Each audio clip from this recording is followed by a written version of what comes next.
Namaste, I am Dr. Payal Khandelwal, Senior Ayurveda and Panchakarma Consultant practicing in Whitefield, Bangalore. Today we will be talking about infertility and its causes. Many couples come to us with unexplained infertility. They don't know what to do when all the reports seem to be normal, but the person is not able to conceive. The couple is unable to figure out what is going wrong. So in that case, we always start from the basics. As an Ayurveda fertility practitioner, I would like to bring into focus some of the very important things which can cause infertility in a couple. First is ama, or building up of toxins in our body for a very long period of time. What happens actually is these toxins can cause subtle disturbances in the endocrinal system. It can cause disturbances in nourishing the egg and the sperm quality, which is one of the major causes of infertility that we see.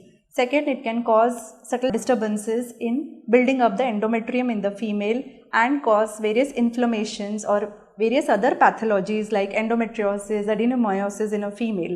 Sometimes, even if this is not there, still the female is unable to conceive.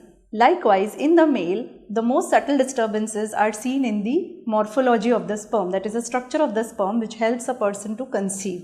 Second thing we see is disturbances in the HPO axis, that is the hypothalamus-pituitary-ovarian axis in the female, and likewise in the male also the hypothalamus and the pituitary axis, which disturbs the reproductive system. Means what? That there is a hormonal disturbance which happens due to various reasons. For example, reason number 1, lack of complete obedience of the circadian rhythm, that is the body clock. So if you do not follow the body clock, obviously it is going to cause lot of disturbances in the hormones. It will aggravate the stress levels and will let the person be in the fight and the flight mode all the time. So it is not able to conceive in a fight and flight mode of the brain.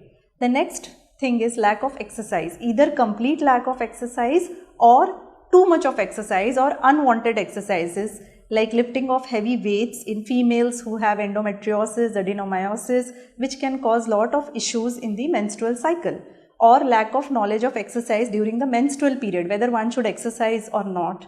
Likewise in male, people who go to excess gym or they get lot of disturbances in their Vata if they are excessively exercising, wrong time of exercises or complete lack of exercises. Remember, sitting is like smoking. If you do not smoke, but if you are sitting for long hours, it's equivalent to smoking, as research says. The next notable cause is lack of Rajaswala Paricharya, knowledge of Rajaswala Paricharya, that is the menstrual regime as per Ayurveda.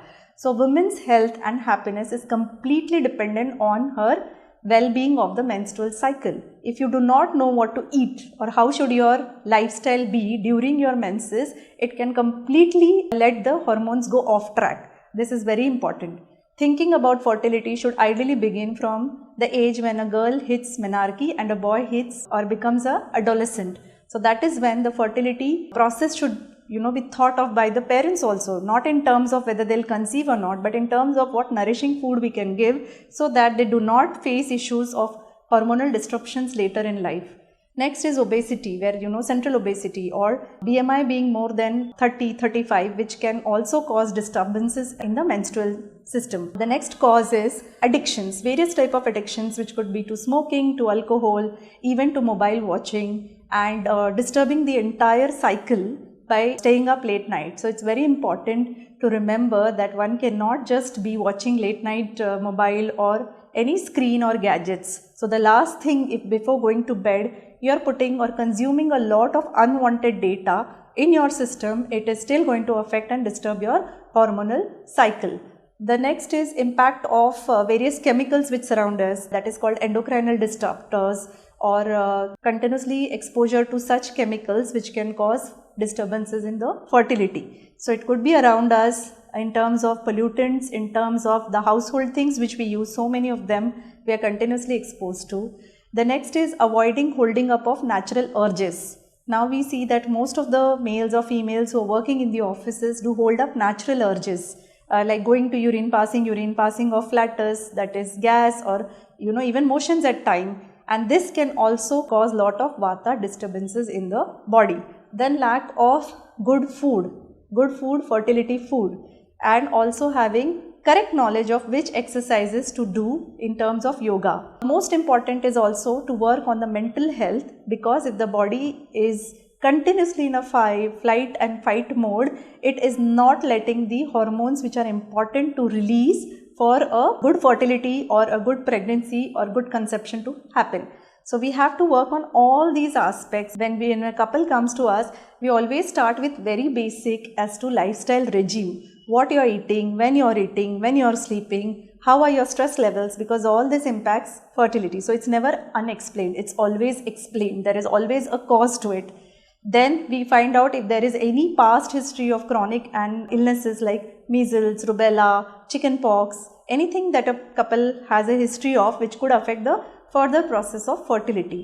Next is professional and temperament of the person. If the female or the male partner is continuously irritable, angry, then that also affects the process of fertility. Interpersonal relationship between the husband and the wife is important to understand. And most important aspect is sexual history, as in what is the frequency of intercourse. Most of the time we see it is timed around the ovulation period as per the doctor's advice. So it becomes extremely stressful to carry out the process of conception. So always remember, it is not a deadline or a project. It has to be the natural way. So we advise at least intercourse twice a week. How does it help? Even once the period cycles are over, then twice a week intercourse helps in improving the quality of the endometrium, because blood supply to lower organs, to the reproductive organs increases. It improves the hormonal balance. The third thing is it acts on improving the quality of the egg and the sperm. So it is very, very important that all these things are considered. Also, in Ayurveda First in our clinic, we do something called as fertility rewiring. This is a program which I have designed personally at our end to help couples who are going through extreme stress of conception, and that completely changes their attitude from being in a fertility mindful state and not in a fertility depressive state. It's important for the entire process of conception to happen, and in the subsequent video we'll be surely discussing about the fertility rewiring program. Thank you.